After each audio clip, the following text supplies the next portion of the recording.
to move a giant animal like Madhubala जैसे हाथी को हिलाने के लिए, जो तकरीबन 4 टन हो, बहुत तैयारी की ज़रूरत पड़ती है। इसके लिए बहुत स्ट्रिक्ट प्रोटोकॉल होता है। इसमें हाथी की तरबियत और जो स्टाफ इनके साथ काम करता है, इनकी तरबियत और जो गाड़ी हम इस्तेमाल करेंगे और जो रास्ता हम इख्तियार करेंगे। हम कराची, जो कि एक बहुत बड़ा शहर है और तकरीबन 3 करोड़ लोगों पर मुश्तमिल है, नकलो हरकत का प्रोटोकॉल और हंगामी प्रोटोकॉल, क्योंकि आज गर्मी है और नमी बहुत ज़्यादा है, कुछ भी गलत हो सकता है, इसलिए हमने किसी भी हंगामी सूरत हाल के लिए मेडिकेशन का बंदोबस्त किया हुआ है। मेरा ख्याल है कि बहुत सारे लोग इसमें काम कर रहे हैं, मुझे भी इसमें काम करने का मौका मिला। हम यहाँ एक टीम की तरह काम करते हैं। कराची ज़ू और सफारी पार्क की जो टीम्स हैं, इनको काफ़ी कोलैबोरेशन करनी पड़ेगी। कुछ भी गलत हो सकता है और ये एलिफेंट के लिए सही नहीं होगा, क्योंकि एलिफेंट एक जानदार जानवर है।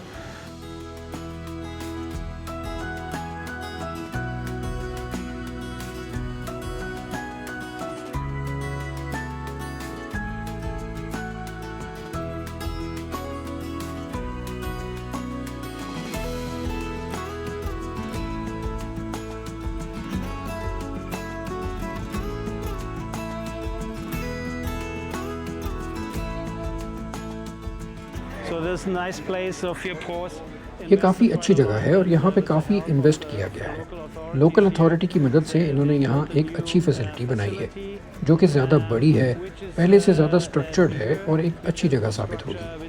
और सबसे ख़ास बात यह है कि ये यहाँ पर और दूसरे हाथियों के साथ होगी। इसके लिए मज़ीद कुछ इक़दाम हैं जो किए जाएंगे, जिन पर काम किया जाएगा इनको साथ लाने के लिए।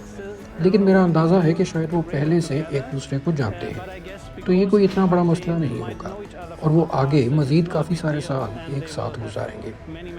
मैं इसके लिए काफ़ी खुशी महसूस करता हूँ।